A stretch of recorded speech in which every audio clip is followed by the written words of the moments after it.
Distinguished guests, ladies and gentlemen in Ottawa, good morning, and to all the virtual participants from all over the world. Hello there. I am General Yamazaki, the Chief of Staff of Joint Staff, Japan Self-Defense Forces. It is truly my honor to be given the opportunity to address remarks in this excellent venue of the 19th Annual Ottawa Conference on Security Defense hosted by Conferences of Defense Associations Institute, which has a long history and tradition. Today, I would like to talk about three topics. First, the security environment surrounding Japan and Indo-Pacific region.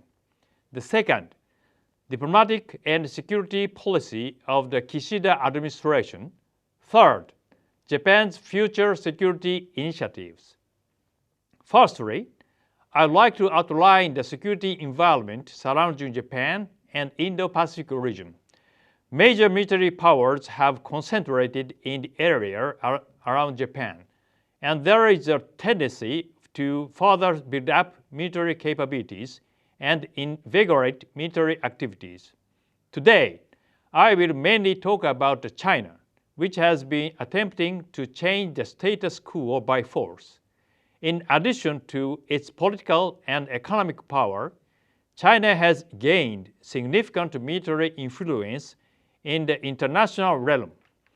Military spending continues to increase without transparency, and its military capabilities are rapidly strengthening in both quality and quantity. China's unilateral attempts to change the status quo by force are becoming more apparent.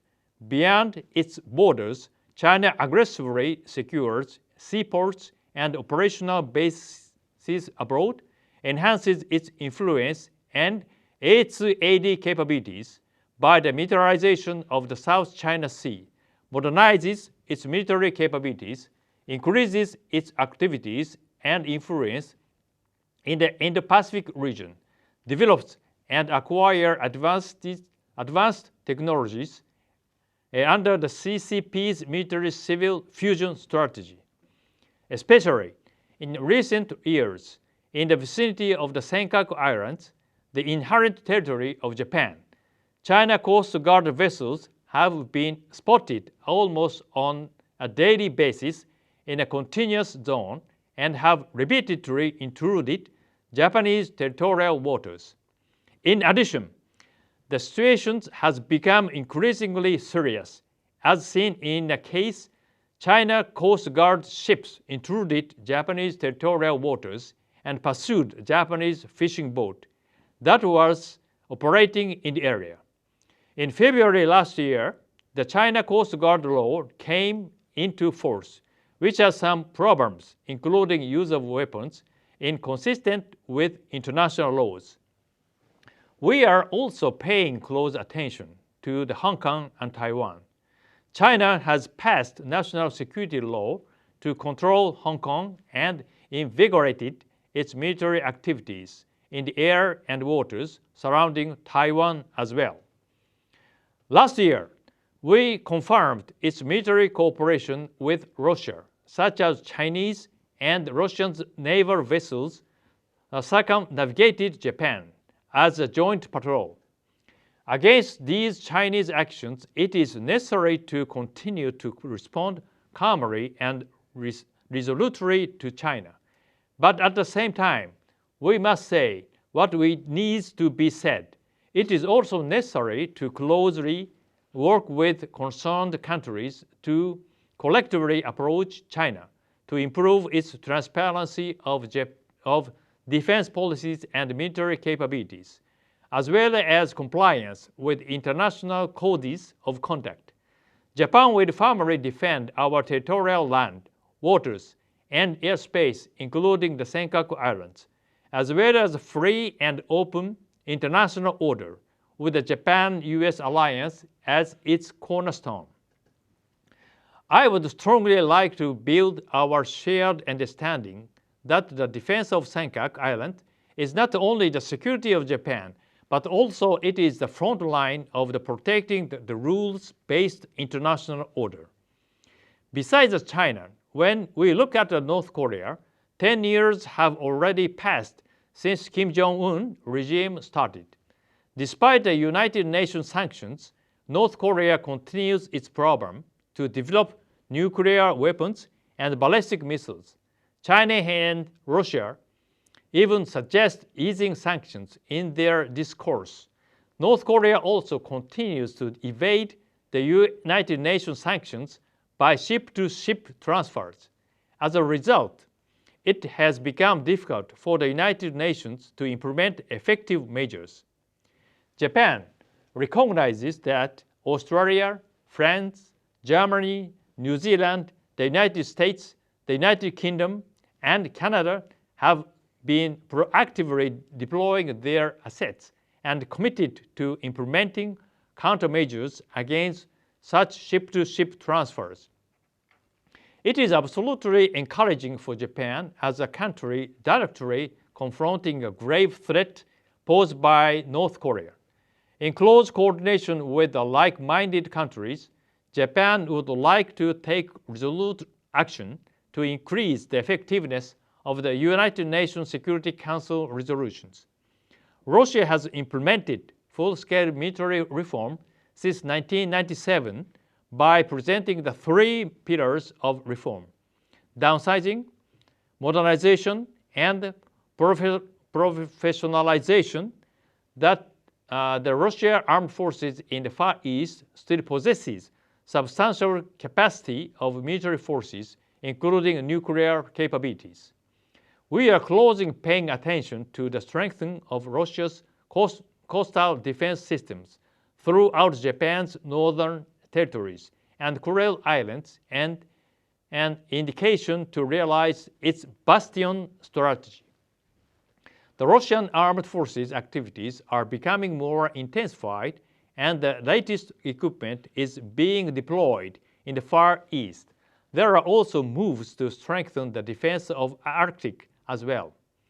With regard to the situation of Ukraine, these Russian actions clearly infringe upon Ukraine's sovereignty and territorial integrity, constitute a serious violation of international law, prohibiting use of force, and are the grave breach of the United Nations Charter.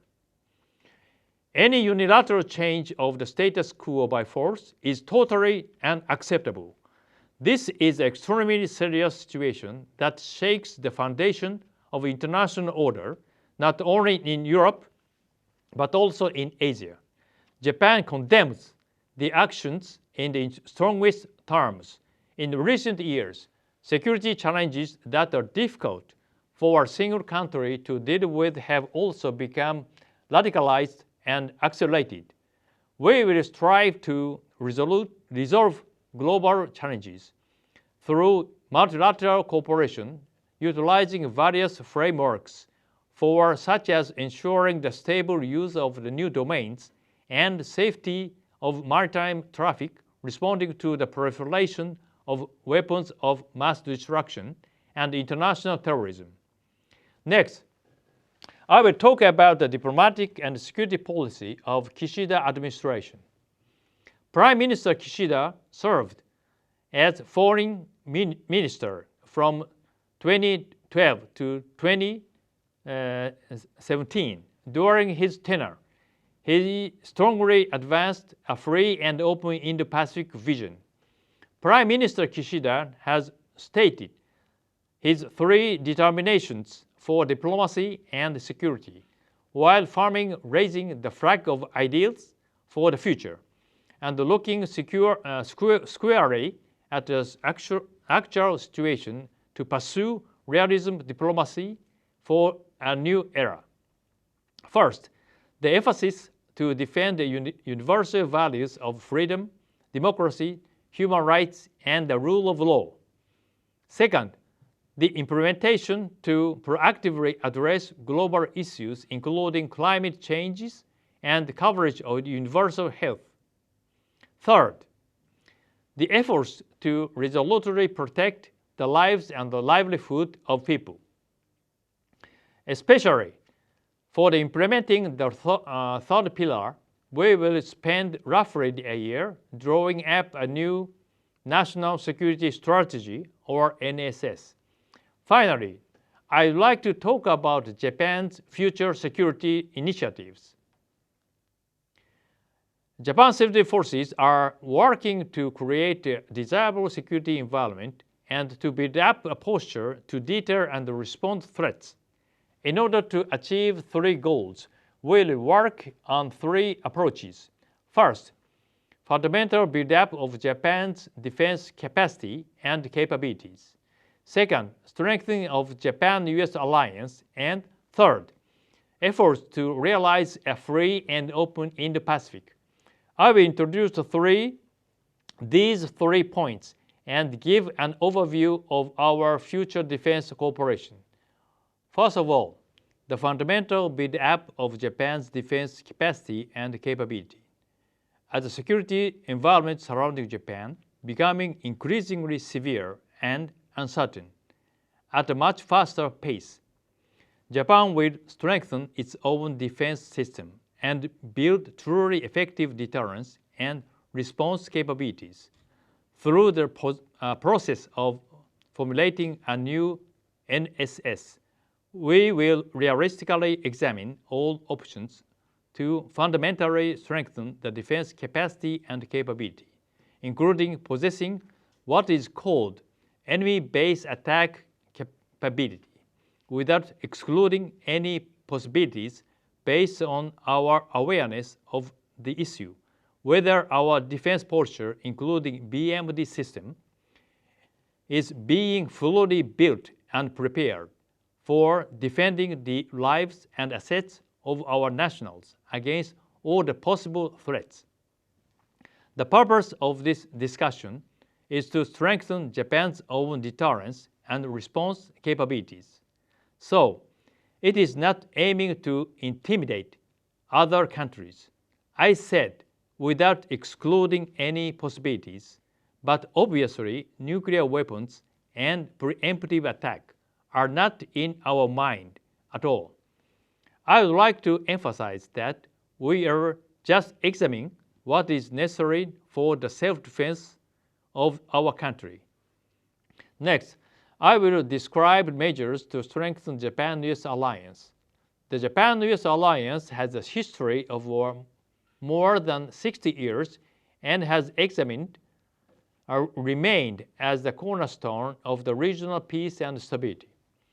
In order to deter various kinds of situations, including North Korea's ballistic missiles launching, it is important to implement effective strategic communications and military flexible deterrence options, or MFDO, as well as to further enhance the interoperability. A highly realistic and practical Japan-US bilateral joint exercises will lead to not only the advanced interoperability, but also strong messaging to symbolize our robust determination of the two nations to contribute to the regional peace and stability. Next, I will describe our efforts for a free and open Indo-Pacific. In order to realize a free and open Indo-Pacific, it is necessary to strategically promote defense cooperation and exchanges through a multi-layered and multifaceted approach in consideration of the characteristics of regions and the circumstances of the countries. It is very important to form a desirable strategic environment in close coordination with allies and partners sharing the universal values and the security interests. I understand this will lead directly to realization of the free and open Indo-Pacific by ensuring peace and stability to the region. In addition to Japan-US alliance, the strengthening of cooperation among Japan, the United States, Australia, India, Canada, and New Zealand, as well as the strengthening of engagement in the Indo-Pacific region by European countries such as UK, Netherlands, France, Germany, and EU, which was particularly highlighted last year, are also extremely important in efforts to realize a free and open Indo-Pacific, including multilateral training and exercise, such as the large-scale global exercise, or LSGE, and training with Asian countries as well. These efforts are part of the realization of free and open Indo-Pacific. To this end, in close cooperation with partners, we will advance bilateral and multilateral exercises with regional countries, capacity building assistance, and other defense cooperation to contribute to regional peace, stability, and prosperity on our own initiative. As the Chief of Staff of Japan Joint Staff, I will stand at the fore of Japan's self-defense forces to strive for ensuring the peace and stability of Japan and the international community.